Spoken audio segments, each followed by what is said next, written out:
We're all set and ready to go. Thank you very much. Ben Winograd calling this meeting Finance Administration to order. Today is May 6th. We have with us our committee members, Mark Zanowitz and Deb Houlihan, as well as Councilor Tiffany McGinnis and Town Manager Greg Ledwith and Peter Privatera, who is still around. Yes. Thank you for coming. So we'll move along on the business items. Just note, and here we have Mayor Cantor as well. I just want to note that we've got two executive sessions today, so we'll have to take two separate votes. We'll go off on that and then come back. And then I believe we also have a non-meeting, which we'll have to put in at some point as well. So can we get motion to approve the minutes? So moved. Second. Second. There you go, Mark. Thank you. Any discussion or objections? Seeing none, we'll move on to business item B on rescue plan grant funds. Mr. Ledwith. Thank you, Mr. Chairman. This resolution before you tonight would appropriate $3 million of American Rescue Plan Act funds towards the hiring of an architectural firm for the design of the new Elmwood Community Center, library, senior center, teen center, cultural center. You may recall that the final result of the feasibility study that we completed a little over a year ago called for the demolishing of the existing building at 100 Mayflower and the construction of a new 82,000 square foot facility. So in late 2023, we issued an RFP to hire an architectural firm, and following that process, we engaged the services of GWWO Architects. And following the adoption of this particular resolution at the next council meeting, we would execute a contract with GWWO, and they would begin the design process, which would take upwards of 12 months to complete. In the meantime, we're working with both our local and federal delegation on potential grant funds for both the design work as well as the construction. So at some point we may, if we were awarded grant money for the design, we would then come back to the council and reappropriate this $3 million back to ARPA. So a little confusing there, but and then in terms of outstanding ARPA balances, so with the adoption of the fiscal year 25 budget, we utilized $1.5 million of ARPA money for revenue replacement. We have $1 million for Vision Zero, and then $7.3 million for center infrastructure plan, and then $3 million for the architects. So that would leave us with a remaining balance of $1.23 million. However, if we were to receive, as I said, money for the design, we would reappropriate that back to ARPA. We're hopeful as well to receive money for $1 million for Vision Zero as well. So we would reappropriate that back to ARPA as well. So if that were not to happen, we'd be at a balance of 1.23 million right now. But if those happen, then we would move those balances back up to maybe even close to $5 million. So so that is a summary of this particular resolution. Through you, Mr. Chairman, I'll pause there and turn it back to you and the council for any questions that you may have. Thank you. And just with the ARPA timeframe, so what's the kind of clock on that for getting money back and putting it back into that fund?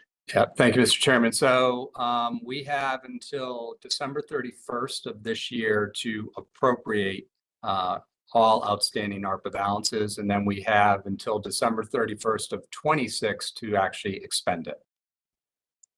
So we do have to get those grants this year in order to then put the money back in. Yeah. And we should know at least with one of them. I think even within the next week or two, we may know something very concrete. So, so may have some good news to report back quickly, I hope. Great, thank you. Any questions from the committee? See, Mark. Thank you, Mr. Chair.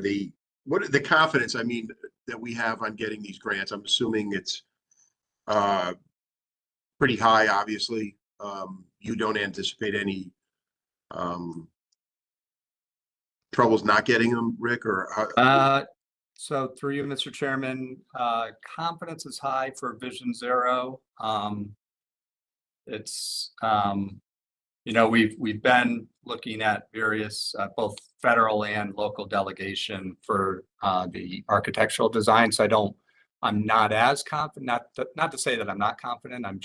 I wouldn't go as far to say as I'm as confident as I am with the Vision Zero as I am on the design, just because we've been doing that for 2 years now, looking at different sources for funding. So and it hasn't come through quite yet. So but we'll continue to work hard to turn over every rock we can to find funding sources. So All right, thank you. you're welcome. Deb, anything? Yeah, I'm just thinking through that timeline. I mean, you asked the first question I was going to ask. And so I guess I'm wondering what happens if we are awarded a grant anytime after December 31st of 2024 that we would like to use. There's no way to reallocate within ARPA, right? So do we have to just not take it at that point? No, we would still take it. Yeah, through you, Mr. Chairman. So if we were awarded, so ARPA is just the way we're funding this, Yeah. that we're funding it. So if we receive the grants before December 31st, then we could reappropriate if the council Right. chose to put money back into ARPA, or if it was after December 31st or even before December 31st and you chose to do something different with it, we could. We could look at different ways we could just do it as a straight offset of our expenses, or for example, if we go past December 31st and we get $1 million for Vision Zero, we would, yeah, now that you're asking, now that I'm talking through it, I need to pause there. So, Peter, any advice you'd give us on that one? Yeah, I think if I guess the main question here is if we went after the deadline and we started expending the funds, could we reimburse the ARPA funds? Can we basically do an accounting reversal and put those ARPA funds back in the ARPA bucket and use the grant money to offset it? I believe we can. At the end of the day, we have to demonstrate to the feds how we actually spent the money. So if we turn around and spend that on something else that's allowable, I think we would be okay. Thank you, Mayor. You want to jump in? Yeah, that would be, I think you're right, Peter. We've been to a lot of training on that. We'd have to obviously get some feedback on it. But I also think for Vision Zero, you could maybe pre-fund some things with that grant money, right? Or we would go maybe bigger on some things that we, for that one. The architect's a little bit more complicated, but I would think that we could apply that grant money to the project itself too. I would imagine. Yeah, this seems like a good problem for us to have if it ever comes to that. Exactly. It is. I don't think the timing will work out that way, though. I think we'll find out before. Yeah, me too. Yeah, thank you. Okay, thank you. If anybody else, I don't see any hands. Do we have to do an action on this, or is this just informational for the council? Mr. Chairman, it's just information for the council. We would bring this, it would be on the May 14th council agenda, and you would vote on it that evening. Very good, thank you. I don't believe we have any communications. Move on to staff reports with the Finance Department update. Through you, Mr. Chairman, we'll turn it over to our Director of Finance, Peter Privatera, who will provide a summary of our budget projection for FY24. Thank you. Thank you, Pete Privatera, Finance Director. As of the end of March, we're showing roughly a $7.7 million positive variance. I don't call it a surplus at this point because we already know we have some commitments against that 7.7 million. We know that we have to set a portion of that aside for tax appeal settlements, and we know we have to set a portion of that aside to reimburse our risk fund. We used the part of this as strategy to balance the budget for next year. And then we also know that we have the 1/3 fund balance process in place where we're building our fund balance. But it's still it's still an excellent place to be at. Overall, our taxes are up in all categories about $4 million. We're looking at, again, achieving a 99.4% collection rate. Our intergovernmental revenue, again, we received that municipal revenue sharing money that we did not budget. That just bolstered our revenue account. We did have, in charges for services, we did have some extra money in building permits and fire plan. We did have a couple of areas such as conveyance that actually went down, but all in all, charges for services is up about $231,000. And again, still no activity on the interest rates out there. We're still doing well on our short-term investments, and we expect our short-term investment to be about $3.5 million over what we had anticipated. So all in all, revenues are up $9.5 million. On the expenditure side, roughly $1.4 million of the $1.8 million overage is allocated to public safety, to police and fire. Again, some overtime issues, some vehicle maintenance issues. The police department, they're down 10 positions. We also had retirements that we paid out to the tune of about $222,000. But from our projection for now to the end of the year, I think this is pretty much is going to be it. I don't see any real major changes unless more police officers and firefighters decide to retire. The rest of the departments, leisure and social services is up, but they're short about $196,000. Roughly $70,000 of that is offset by increased revenue for programs. Again, recently we settled a number of contracts and made retro payments to the employees. Those are showing up in the departments. That's why some of the departments are showing shortfalls. DPW, we're showing a surplus of $182,000, roughly $182,000. Again, knock on wood, we had a mild winter. I'm not anticipating any snow moving forward, but still, we had some significant savings in public works. Again, the savings were partially offset by payouts of some of the contracts in public works. It's the ground maintainers contract settlement. In finance, we had a significant payout, retirement payout, but also we made a conscious decision to keep the payroll supervisor who retired on part-time payroll. She's training the existing payroll staff on year end, and she basically trained them on the year-end closing for December 31st, and now she'll be training them on the year-end closing for the fiscal year on June 30th.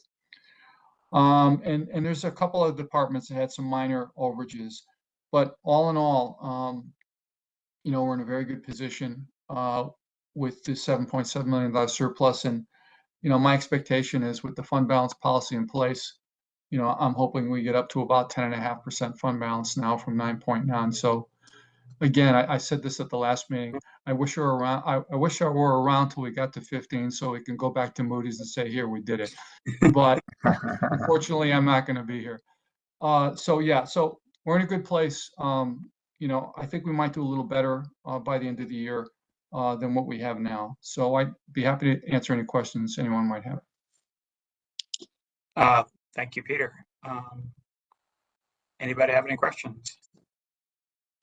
I think I can see, but I don't see any hands. Nope, I think it sounds like everybody is satisfied with Thank your you. report. Thank you very much. moving along, I don't believe we have any future agenda items unless somebody wants to propose one. So we'll start this executive session process. So we have two of them. So I'll move that we go to executive session with respect to pending litigation, specifically the 102 LaSalle Road. Can I get a second on that? Second. Thank you. All in favor? For members of the committee? Aye. Aye. All right. So we are moving into executive session.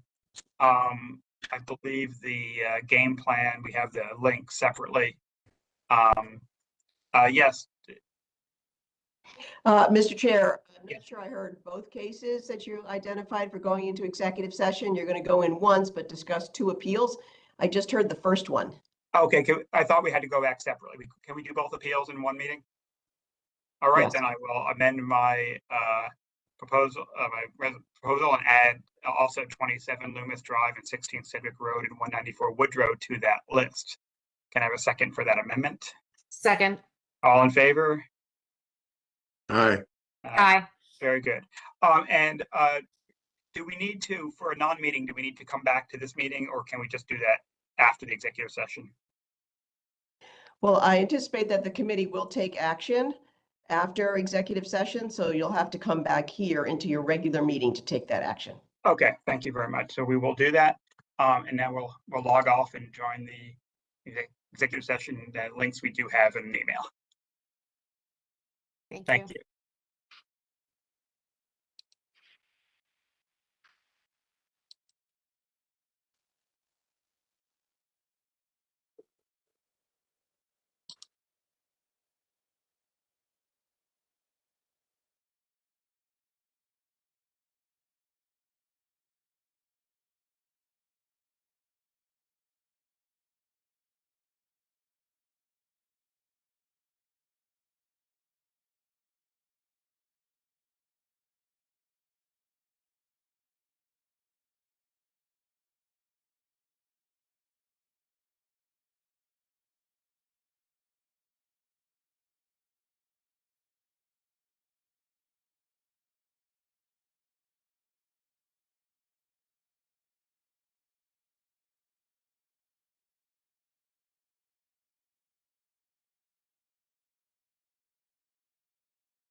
We beat Mark.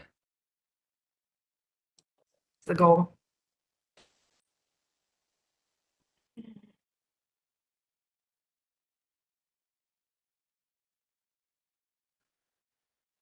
Mark, what took you so long? Exactly.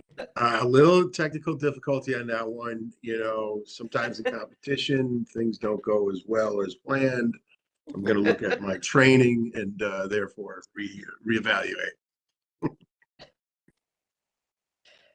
You're right, are we live? Yes, sir, we are. Okay, thank you. We've exited our executive session and now have a couple of resolutions. I move to ratify the settlements of each pending tax appeal. One is Udolf LaSalle LLC versus Town of West Hartford as the 2021 grand list. The fair market value of the land and buildings located at 102 LaSalle Road is $4,671,720. The second one is Udolf Enterprises LLC versus Town of West Hartford as the 2021 grand list. The fair market value of the land and buildings located at 27 Loomis Drive is $7,800,000. I have a second. Second. Any discussion? Seeing no interest in such, we'll have a vote of the committee members only. All those in favor? Aye. Aye. I see a note 3 ayes to that, and it is passed. I believe that concludes our business for this evening, and we'll adjourn. So thank you all and enjoy the rest of the Thank you. evening. We got through that in half an hour, so that's pretty good, pretty It's efficient. amazing. Good Enjoy- job. Well done, Enjoy Mr. the Chair. sunlight.